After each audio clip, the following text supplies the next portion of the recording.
Los jóvenes y sus familias tienen una cita en Hoy por Hoy La Rioja. Profundizamos en los problemas que afectan a las familias riojanas de la mano de Proyecto Hombre. Escuchamos a los implicados y ofrecemos respuestas a través de expertos. Adicciones, conflictos en entornos escolares, salud mental, relaciones familiares. Con Proyecto Hombre en Hoy por Hoy La Rioja.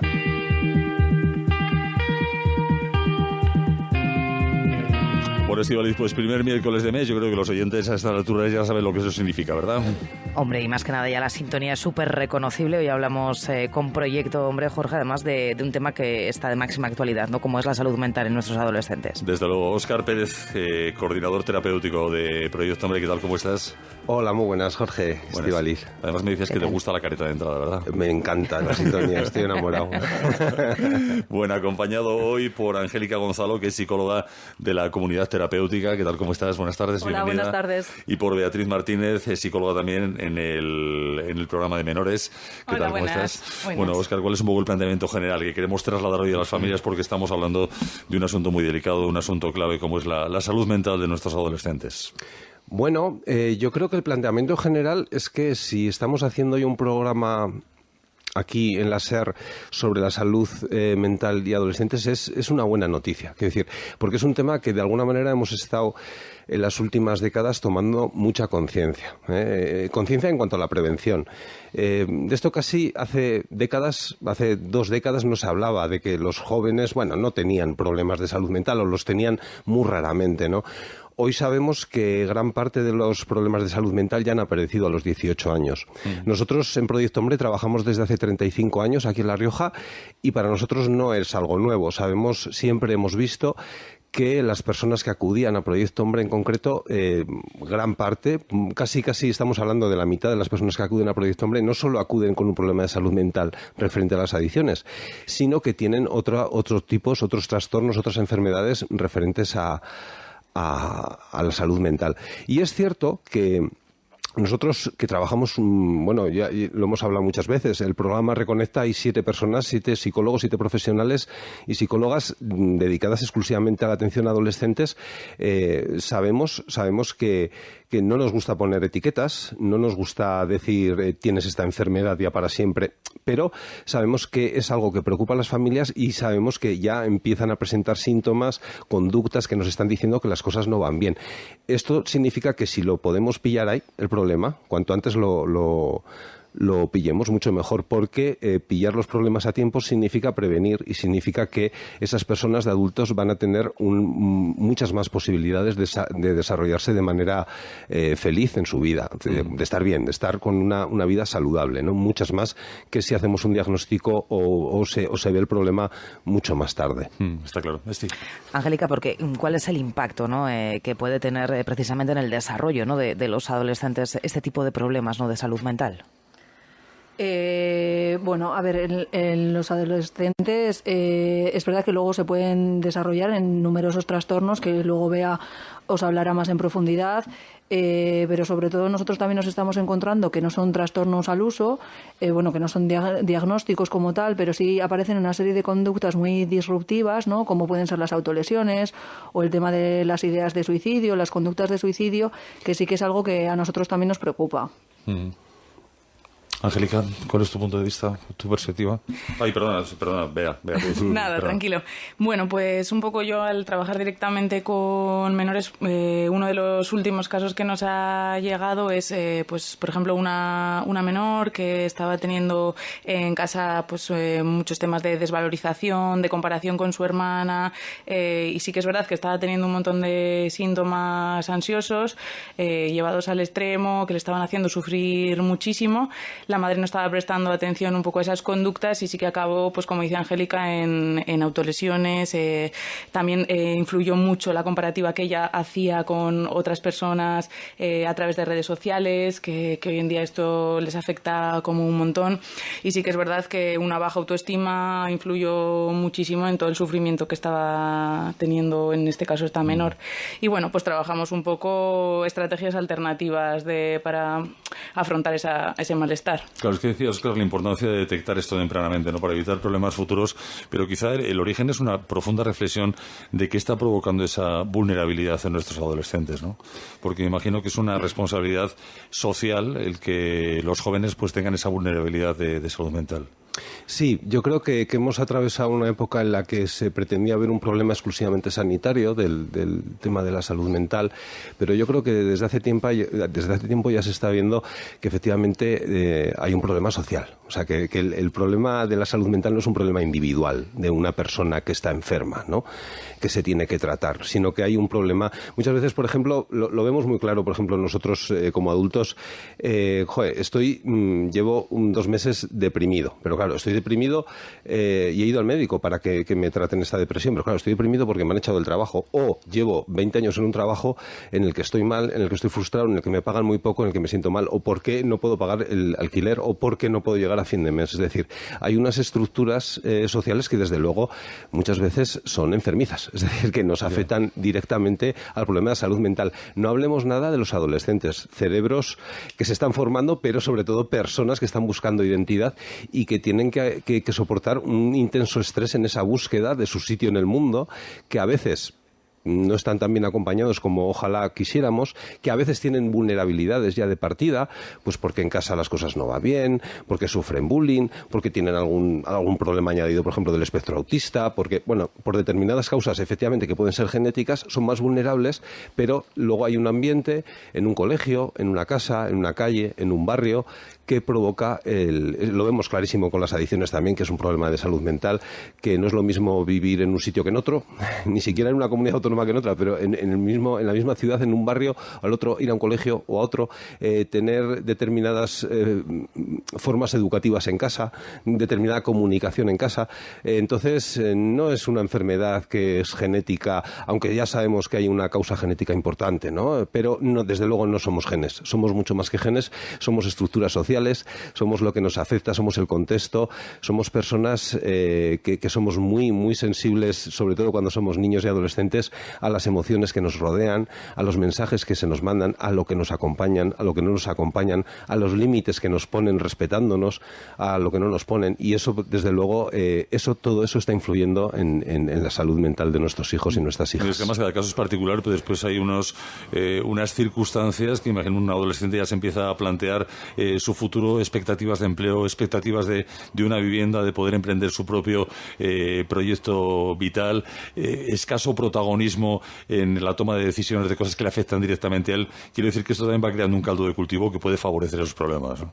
Sí, además, en ese sentido los estudios son claros. Es decir, hay determinados momentos en la vida que son muy estresantes, y hablo de jóvenes y hablo de adultos, porque esto nos pasa a todos, es decir, que pueden provocar una importante crisis, incluso tan seria, por ejemplo, como un brote psicótico, que a lo mejor sin esos factores estresantes ni te enteras, aunque esté latente a nivel biológico, todo lo que tú quieras, pero está claro que hay determinadas circunstancias en la vida que nos producen tal revoltijo emocional, tal estrés, que nos pueden incluso provocar una enfermedad, ¿vale? Una enfermedad en cuanto a salud mental, un trastorno o unos síntomas que nos hacen pensar en que efectivamente algo se ha desajustado y vamos mal, ¿no?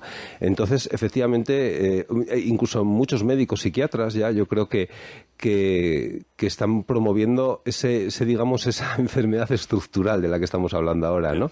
Es decir, que no podemos muchas veces simplemente dar pastillitas a las personas, sino que además hay que atacar muy de fondo las estructuras y las causas de fondo. En la familia también, es decir, en la familia no vamos a solucionar las cosas con pastillas, que también nos van a acompañar y ayudar, ¿no? Por supuesto, en momentos son imprescindibles, pero es cierto que seguramente un trabajo psicoterapéutico y acompañamiento de las personas que tienen este problema en casa puede también ayudar muchísimo, muchísimo, muchísimo. Sí. Angélica, antes mencionabais, ¿no?, el tema de las autolesiones. Yo no sé si os encontráis con muchos casos sobre ello y qué factores, ¿no?, pueden llegar, ¿no?, a que un adolescente pueda provocarse una autolesión de este tipo. Sí, a ver, bueno, yo no trabajo directamente con adolescentes, es más mi compañera Bea, pero bueno, sí que lo observamos en todos los programas, ¿no? Es verdad que hay un alto porcentaje de personas que está viniendo a nosotros con rasgos diagnósticos o con un trastorno ya diagnóstico de salud mental. Y luego, aparte, en todo esto también estamos observando que, más allá de si tienen o no algo diagnosticado, pues aparecen, pues como tú dices, en un alto porcentaje el tema de las autolesiones, también las conductas suicidas o las ideas autolíticas. Entonces, claro, a ver, las causas son numerosas, pues los factores de riesgo. Hay muchos, pues tener una baja percepción de la autoestima, el entorno familiar influye porque las pautas de crianza y el entorno en el que esa persona se está desarrollando pues es pues muy importante, como bien os ha dicho antes mi compañero Óscar. Y luego, pues claro, a nivel social, todo lo del tema de las redes sociales y todo eso también está teniendo un impacto muy grande en la salud de los adolescentes. Y esto, Angélica, ya sabes que es un programa orientado sobre todo a las familias. ¿Esto cómo lo podemos detectar? ¿Cuáles son un poco las señales de alarma a las que tenemos que atender antes de que se llegue a estas expresiones más graves de autolesiones o incluso de ideación suicida? Bueno, pues a ver, sobre todo a nivel físico, pues se empieza a ver igual autolesiones, pues sí que es verdad que pueden aparecer heridas repetidas en alguna parte del cuerpo, que empiecen a taparse ciertas partes del cuerpo. Luego también a nivel emocional, pues que se les vea como muy aislados, pero no el aislamiento que tienen los adolescentes que igual están buscando su intimidad dentro de la casa, ¿no? Sino pues un aislamiento también de su entorno social, de sus amigos, el hecho de pasar demasiado tiempo conectados a las redes sociales, qué cosas están viendo, ¿no? En esas redes sociales, que puedan estar verbalizando igual pensamientos muy recurrentes en torno a la muerte, pues muchos cambios a nivel emocional, que de repente empiecen a estar como muy apáticos, más irascibles, más deprimidos. Bueno, pues son diferentes factores que pues hay que estar atento a todas esas señales, pues porque pueden estar indicando que algo hay ahí que los adolescentes están sufriendo, ¿no? Desde luego. Vea, ¿y qué tipo de terapias, ¿no? o qué enfoques se utilizan desde Proyecto Hombre para intervenir con ellos? Bueno, pues en Proyecto Hombre utilizamos tanto la parte terapéutica como también muy educativa. Al final estamos trabajando con menores que en algunos casos sí que vienen con un diagnóstico o con un diagnóstico previo, pero en muchos casos no. Entonces, bueno, lo que utilizamos sobre todo con las familias es prestar mucha atención, estar presentes, poner normas, poner límites, pero sobre todo esa parte de cariño, de atención que no falte en las casas. Y con los propios menores, pues habilidades sociales, potenciar todos los factores de protección que a ellos les aporten estrategias de afrontamiento saludables a esas situaciones de malestar que pueden desencadenarse en todas las áreas de la vida. Pues fomentamos deporte, fomentamos ocio con personas pues no consumidoras, que tengan una estructura en su día a día, fomentamos mucho el tema de asistencia a clase porque al final consideramos que el área educativa es un factor de protección, un poco a este nivel. Hablamos de menores y adolescentes, pero un poco los parámetros están cambiando. A veces vemos adolescencias muy adelantadas. ¿Estáis tratando casos en jóvenes muy menores? Sí, a ver, la realidad es que tenemos programas desde los 10 años, pero sí temas así como más serios, más tema autolesiones y así, hemos empezado a ver incluso a partir de los 12 años. O sea, realmente muy jóvenes. Sí que es verdad que atendemos hasta 21 años y ahí ya sí que pues empieza a haber conductas más quizás que se puedan considerar desde fuera como más llamativas o más graves, pero ya desde los 12 años hay conductas que pueden considerarse de riesgo para ellos.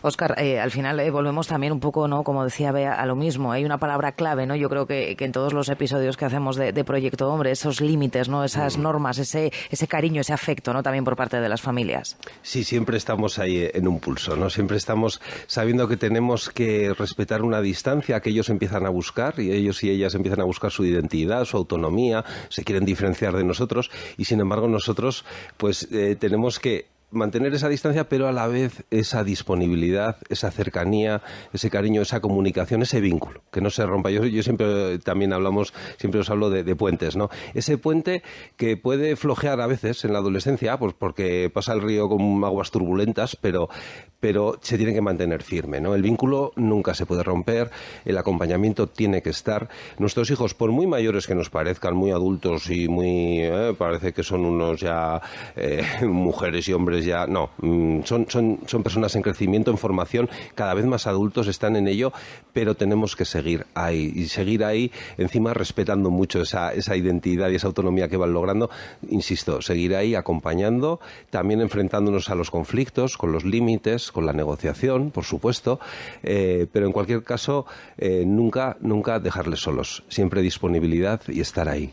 Ve, Angélica, podemos mandar un mensaje esperanzador. Yo lo digo porque supongo que cuando una familia se encuentra con el caso de un menor con un problema, una enfermedad mental, se le tiene que hacer de noche. Las terapias, las herramientas que utilicéis en Proyecto Hombre dan resultados, reconducen totalmente las situaciones. Yo creo que con la participación de la familia y acompañados por parte de los profesionales, evidentemente la situación se puede revertir en numerosas ocasiones, o si estamos hablando ya de un trastorno ya diagnosticado, se puede por lo menos aprender a convivir con él, aprender a conocer los indicativos, ¿no? Los factores de riesgo o qué puede ser el desencadenante de una crisis dentro de ese factor, o sea, de ese trastorno, pero evidentemente hay esperanza y hay posibilidad de cambio siempre y cuando esas familias apoyen a sus hijos, les entiendan y creen un entorno seguro, como bien ha dicho Óscar, también acompañado de esos límites. Yo totalmente, estoy súper de acuerdo y yo considero que además si hay esa presencia de los progenitores y esa atención, cuanto antes se detecten los primeros síntomas, mayor probabilidad de que el caso salga con un resultado positivo. Entonces, esa atención es fundamental y sí, por supuesto que hay resultados muy satisfactorios y se sale de ese sufrimiento. Y desde casa, no sé, Óscar, lo hemos hablado transversalmente con muchos de los asuntos que tratamos en este espacio, pues formar a los menores, ¿no? En esa idea de que existe el éxito pero también el fracaso y que hay que reponerse, no sé, fortalecer internamente a los menores, ¿no? Sí, se nos da fatal lo del sufrir a todos, no nos gusta a nadie sufrir y es verdad que y a los padres y a las madres se nos dan a veces nos cuesta no salvarles de todo a nuestros hijos y a nuestras hijas. Y es verdad que un aprendizaje en la vida que nosotros tenemos que transmitir de alguna manera, también con nuestro ejemplo, de cómo nosotros afrontamos las cosas, es que efectivamente pues la vida es maravillosa. La verdad es que hay muchas oportunidades y es muy bonito, pero también nos vamos a encontrar con graves dificultades, con escollos, que hay que afrontarlos, escuchándonos cómo nos sentimos, cómo estamos, compartiendo eso con las personas que nos quieren, que nos rodean y juntos pues salir adelante. Sí que hay que enseñar eso, sí. Nos quedamos con estas consignas, con estos sabios consejos que nos llegan siempre en este espacio de Proyecto Hombre. Óscar Pérez, Angélica Gonzalo y Bea Martínez, muchísimas gracias por acompañarnos y buenas tardes. Gracias. Buenas tardes.